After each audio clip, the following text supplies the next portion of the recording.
Bonjour, ici Théo de Day Trader Canada qui vous souhaite la bienvenue à notre revue hebdomadaire des marchés, édition du 16 janvier 2026. Le sujet cette semaine, récapitulatif boursier hebdomadaire, Fed sous pression, banque testée, LAWA accélère, le pétrole décroche. La semaine qui se termine aura été marquée par une forte tension politique, des marchés financiers nerveux, des résultats bancaires solides mais mal accueillis, un nouveau signal de force pour l'intelligence artificielle et un retournement marqué du pétrole. Retour chronologique sur les événements qui ont fait bouger les marchés cette semaine. Début de semaine, la Fed sous pression politique. Dès le début de la semaine, le ton a été donné à Washington. Le président de la Réserve fédérale, Jerome Powell, a révélé que son institution avait reçu des subpoenas dans le cadre d'une enquête du département de la justice, liée à un témoignage devant le Sénat. Selon Powell, ces démarches seraient nées politiquement motivées et viseraient à exercer une pression directe sur la politique monétaire, alors que la Maison-Blanche réclame depuis des mois des baisses de taux plus rapides. Même si Donald Trump affirme ne pas vouloir congédier Powell, cette escalade a ravivé un débat fondamental, celui de l'indépendance de la Banque centrale américaine. Sur les marchés, la réaction a été contenue mais bien réelle. Le dollar a reculé, les contrats à terme sur les indices ont fléchi, mais les anticipations de baisse de taux pour 2026 sont restées globalement inchangées. Les investisseurs semblent encore faire confiance au cadre institutionnel, tout en restant prudents. Une déclaration qui secoue les banques. Autre élément marquant en début de semaine, Donald Trump a évoqué l'idée de plafonner les taux d'intérêt des cartes de crédit à 10% pendant un an. Une déclaration lourde de conséquences potentielles pour le secteur bancaire. Lundi, les marchés ont réagi sans attendre. Les actions bancaires ont reculé, particulièrement celles exposées au crédit à la consommation. L'incertitude est claire. Comment une telle mesure pourrait-elle être mise en place et quel impact aurait-elle sur les marges des institutions financières? Cette déclaration est arrivée à un moment clé, juste avant la publication des résultats des grandes banques. Résultats bancaires, solides mais sous pression. Sur le plan fondamental, les résultats des banques américaines ont été globalement solides. JP Morgan, Bank of America, Wells Fargo et Citigroup affichent des profits élevés et décrivent une économie américaine résiliente, malgré l'inflation persistante et un marché de l'emploi qui montre quelques signes de ralentissement. Pourtant, les marchés ont été exigeants. Les titres de plusieurs grandes banques ont reculé, malgré des bénéfices en hausse.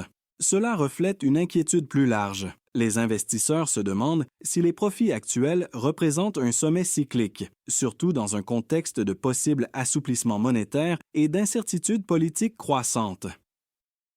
Goldman Sachs et Morgan Stanley se démarquent. Deux établissements ont toutefois tiré leur épingle du jeu. Goldman Sachs a surpris positivement, porté par un fort rebond de ses activités de banque d'investissement et de marché financier. Le titre a atteint de nouveaux sommets, soutenu par une hausse du dividende. Morgan Stanley a également livré une performance remarquable, notamment grâce à sa division de gestion de patrimoine, un segment plus stable et récurrent. Ces résultats rappellent que toutes les banques ne sont pas égales face à l'environnement actuel. Celles davantage exposées aux marchés financiers et à la gestion d'actifs continuent de bénéficier de vents favorables. L'IA propulse TSMC vers un nouveau record. En milieu de semaine, changement de décor avec les résultats de TSMC. Le géant mondial des semi-conducteurs a publié un trimestre record avec une forte hausse de ses profits portée par la demande explosive liée à l'intelligence artificielle. Aujourd'hui, plus des 3/4 de ses revenus proviennent de puces avancées utilisées dans les serveurs, les centres de données et les applications d'IA. TSMC anticipe une croissance soutenue en 2026 et prévoit des investissements massifs pour augmenter sa capacité de production. Le message est clair. Malgré les cycles économiques, l'intelligence artificielle demeure une tendance structurelle majeure, capable de soutenir la croissance du secteur technologique à long terme. Fin de semaine. Le pétrole retombe. Enfin, la semaine s'est conclue par un retournement sur le marché du pétrole. Après plusieurs séances de hausse liées aux tensions géopolitiques autour de l'Iran, les prix ont reculé nettement. Ce mouvement fait suite à des déclarations suggérant un apaisement relatif de la situation, réduisant la prime de risque intégrée dans les prix. Le pétrole rappelle ainsi sa nature très sensible aux nouvelles géopolitiques, souvent plus influencée par les anticipations que par les fondamentaux à court terme. En résumé, cette semaine aura illustré un thème central pour les investisseurs en 2026. Un marché pris entre bruit politique, résilience économique et tendances de fond puissantes comme l'intelligence artificielle.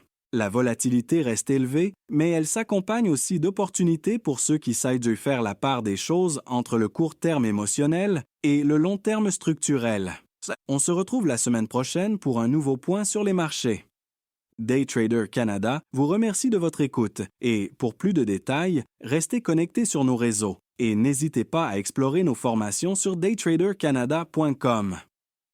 Avertissement.